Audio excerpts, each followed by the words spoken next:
This is the brand new BMW i5 M60 and I'm about to make a big controversial statement.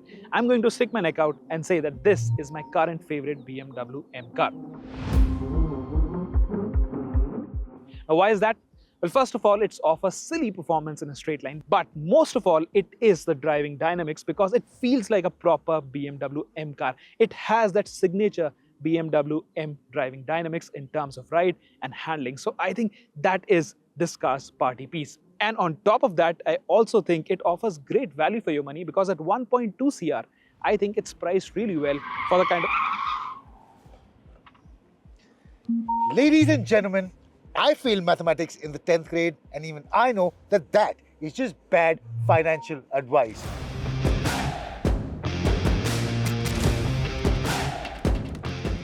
Why do you want a German, which costs as much as a house when you can go Oriental at half the price? Okay, you know what, Karan? You should step out. First, tell us what the hell is this? Because from what I can tell, I'm talking about a proper performance car, but what you have brought here is a big home appliance. Not really. What I brought is an all-rounder, ladies and gentlemen. This is the Seal. It comes from the house of BYD. 500 bhp, a proper fast EV, luxury, Alcantara, leather. Well, I think we've time to First, experience. tell me, what does BYD stand for? Well, it is build your dreams. Okay, so you're trying to build your dreams. I am. But you know what M stands for? Go for it. Motorsport. So this, I mean, it's in the name. But how much of a loan did you have to take? How much I of didn't have a to mortgage did you have to put down? No, so again, see, like I said, it's 1.2 CRs, but it's a proper BMW M car. I know, I think this priced at around 50 odd lakh. No, let me tell you, the starting price, 41 lakh. See, it's, again, I'll come to that later on, but I know it has, on paper, it has got a lot of stuff. Yeah. But I don't think it's a match for a proper BMW M car.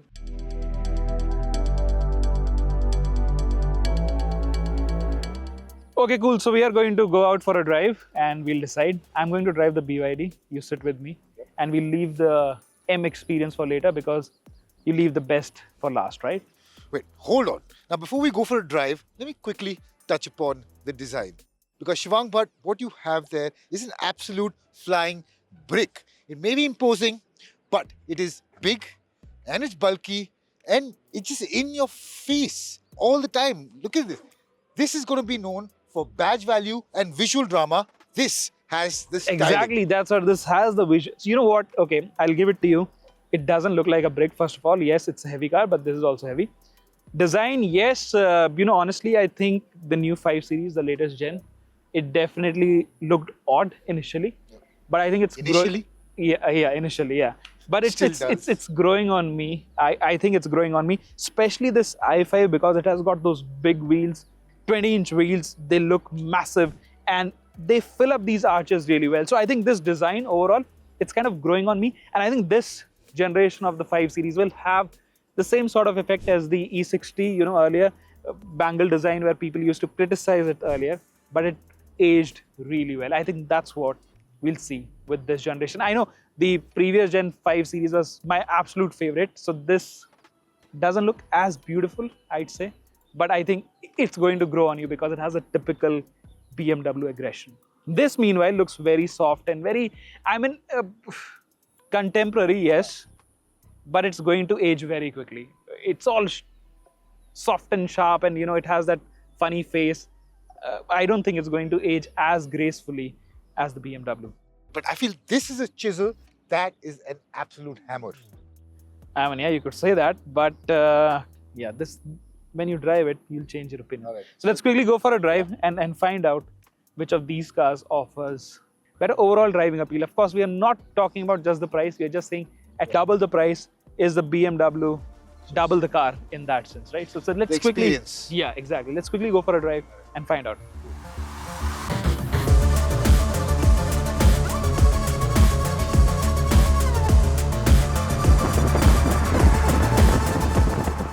First of all, what's this interior? Because I see there's a big tablet or... Yeah, but isn't this the best design interior you've ever seen in a vehicle from that geography? No, it's just Alcantara everywhere, leather, contrast stitching, electric seats, just body-hugging seats. No, you wait till you get in the M. Sorry, yeah, i5.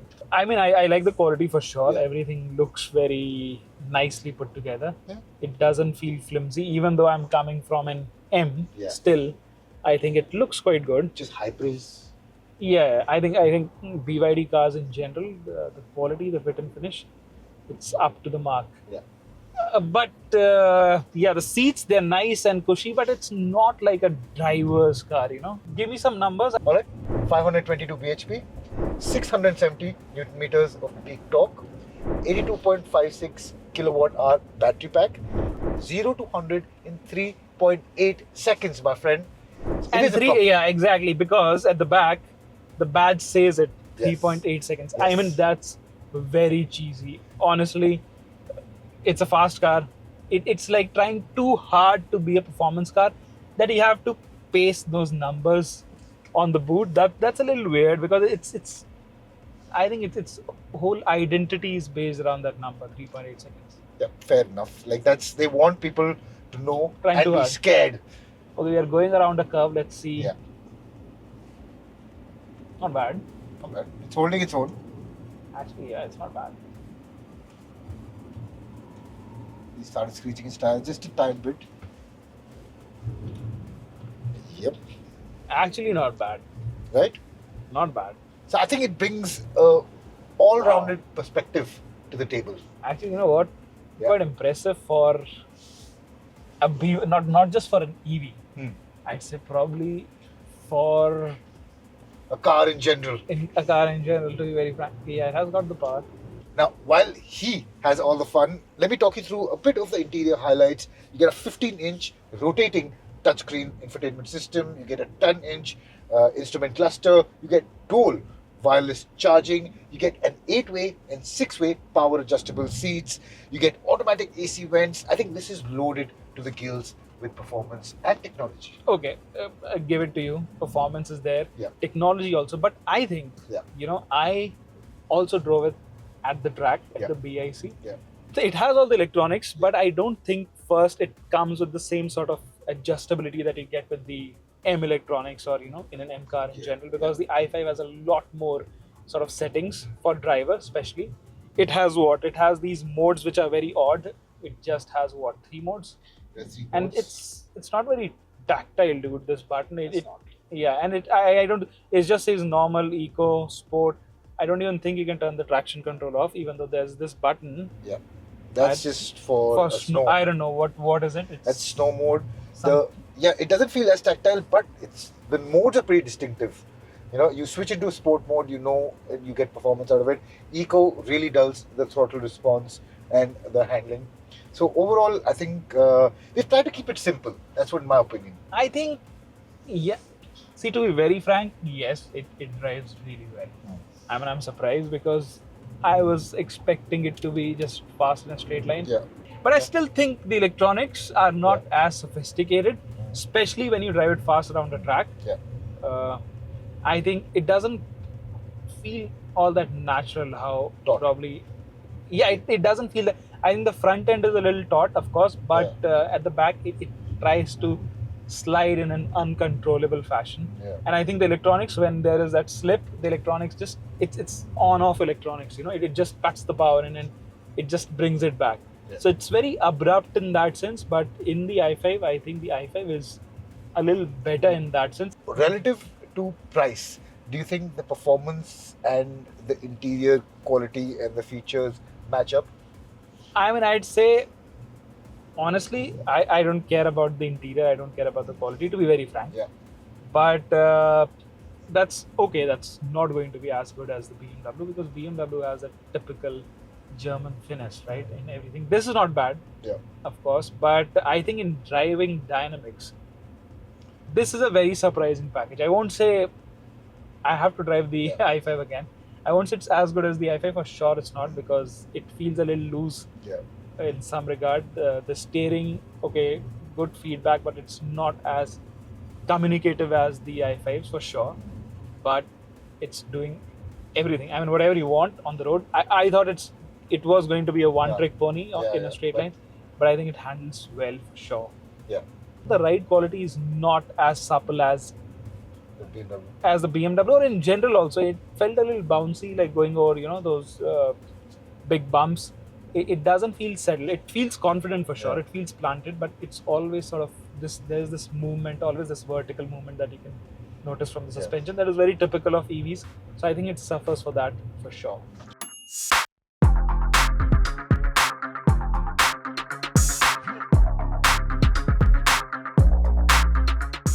Okay, Mr. Karan, now that we are in the i5, how do you feel about it? Doesn't it feel properly sporty, like a performance car? Well, more than sporty, I think I'd have to say that the visual drama again, with the ambient lighting, the carbon fiber, I think that's what they get you with, It's the sporty bits. They're like, oh, we're going faster than we had. No, you're going fast. This is trying too hard. What? I think this No, is this has that it feels every bit like a M car. And you put it in drive, and you'll see. Okay. These are German horses. These are not. So you were talking about the noises in the BYD Seal, but they've hired Hans Zimmer. Exactly. That's like, that gives you the sense of occasion, right? Well, it depends on who's watching this, really. Like, maybe you don't want it. You can switch it off. And I do admit that the sounds in this are a lot more appealing than what you get with the BYD Seal. Again, it has a sort of attitude, I'd say, where it feels very German, very, I don't know, it has that sort of appeal overall. Even though people say stupid stuff about EVs, just accelerate it and you'll see the noise.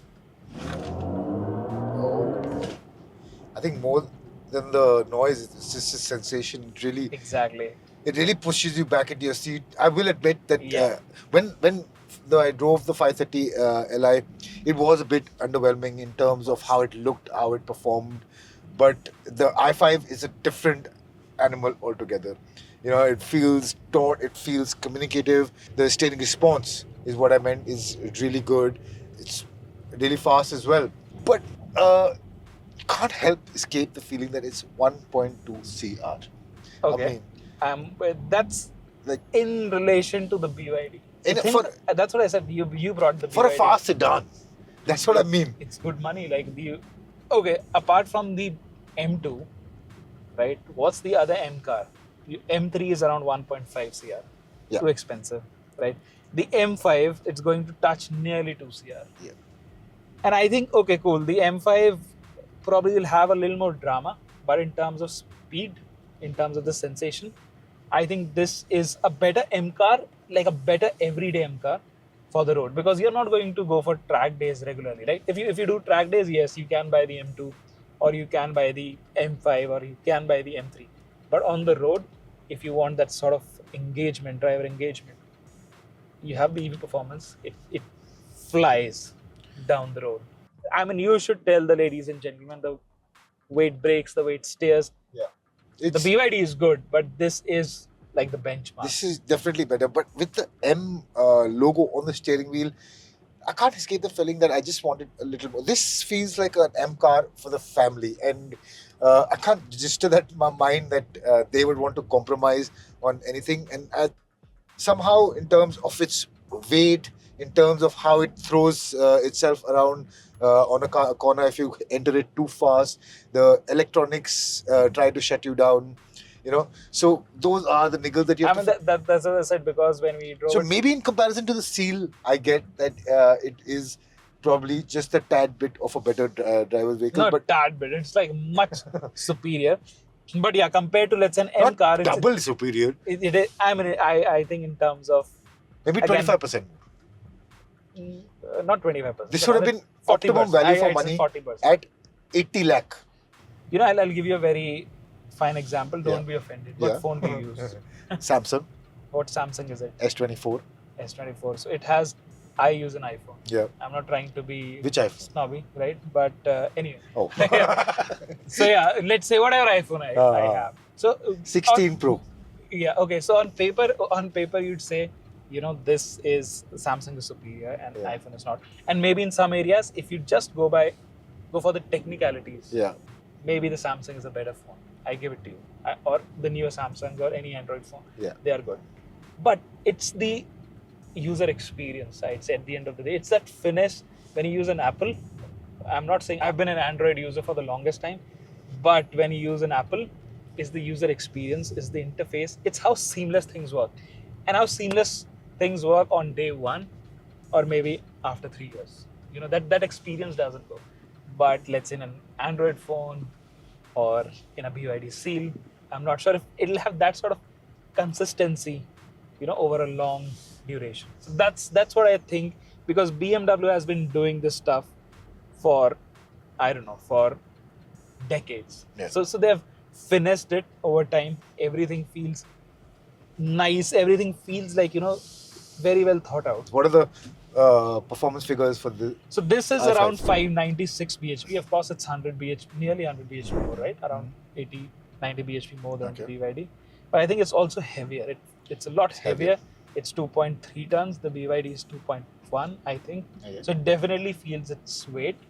It has a lot of torque also, and 795 Newton meters, I think. So yeah, it feels heavy. And the other thing is, like you said, yes, the electronics feel a little intrusive, because I was driving it at the track, and nobody knows this, especially the boss. Only our cameraman knows this. I was trying to play with this car at the BAC. You know, it's long and you have a lot of runoff area. So I was trying to do that, and I realized that this is not a playful car in that sense, because it is all-wheel drive. It has got fat tires. It is a heavy car. It gives you that sort of leeway where you think it's a rear-wheel drive BMW. It is rear-wheel biased, the all-wheel drive system. But to make it misbehave, it takes a lot more effort than, let's say, a petrol-powered BMW. So that's the only niggle, I'd say. But like I said, if you're not doing track days, if you're driving it solely on the road, even if you go out on a road trip, you go to hills, I think you're going to enjoy the i5 there as well. Because for me, this is a best everyday M car for sure. I will give you that. And on the highway, it feels really stable. Wait, what's the claim range again for this? It's around 516, I think. I-16. Okay. But again, this is a German claim, and it is true. I've seen it with BMW cars, even minis, that it stays true to what's claimed. So it'll probably do around 470 times.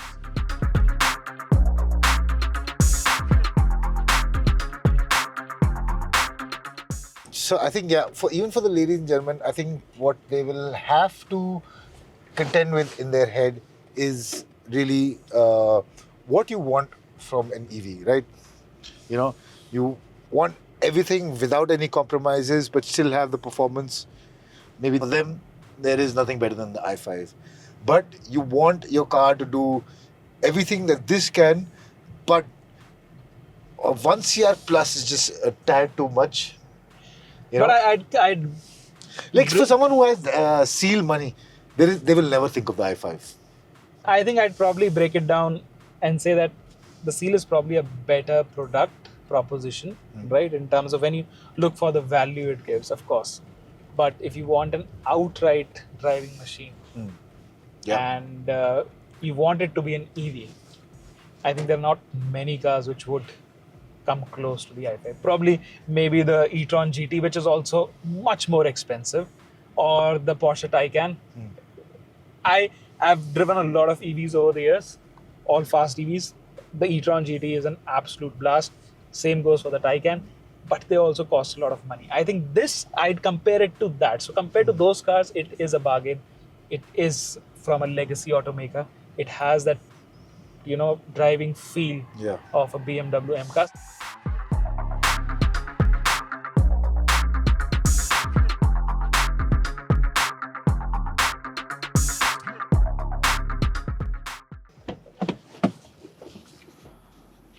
All right then, Mr. Shivank Bhatt.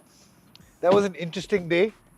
So just you tell me, doesn't it feel like a proper driver's car? Isn't it better? I'll admit, this is a proper handling package. This is, and if you want an electric vehicle, the kind of excitement that this gives you, I think it's hard to match. But I think you forget that we did take these two vehicles on track, and it's time to reveal what was faster, right? Yes. Well, the BYD Seal was faster than the BMW i5 around India's fastest racetrack, the Buddh National Circuit, by a few seconds. Of course, we are Just few using milliseconds. the But shorter layout, shorter layout, yes. not the main straight. Yes, yes, all that, but still faster. And I think that says a lot. Now, that is not as good of a handling package as this. This still has the excitement and the drama when you drive it. But numbers don't lie. That's just a fast vehicle. I think, yeah, it probably doesn't feel natural, but at the end of the day, it's fast. It has the balance, it has the performance and the drive. Plus, also it's lighter, right? So the BMW is a little heavier, so it shows when you're cornering it. But still, in terms of the handling, the suspension, how taut it feels, I don't think it's as good on the BYD. The electronics also on the BMW, they feel a little more sophisticated. And the difference between both the cars is very marginal. I still am in favor of the BYD Seal. I mean, the kind of value that it offers, it's just hard to match. It's like when you go to a market, you get that deal of a century for fashion and accessories. That's what this is for boys. So let's suppose, okay, money no bar. Yeah. Today, if I give you 1.3 CR, would you not buy this, or would you still go for the BYD Seal? I'll do one better. I'll still go for the BYD Seal. And on top of that, I'll buy myself an M340i too. That is a bargain. Well, I didn't think about it. That is a very interesting proposition. Quite a combination, right? Yeah. So, So you tell us, ladies and gentlemen, would you do that, Yeah. or would you still go for the i5? You take my word for it. I think the i5 still is the M sedan that you want to buy because it's forward-looking, it's EV, it has the performance. But like Karan said, he has a I have very some tricks up my interesting sleeve. proposition for sure. yes. So, anyway, tell us in the comment section down below what you guys thought of this comparison. What you thought of these two vehicles. And if you like the video, please do hit the like button and subscribe to our channel to never miss any comparisons in the future. Thank you for watching. Thank you.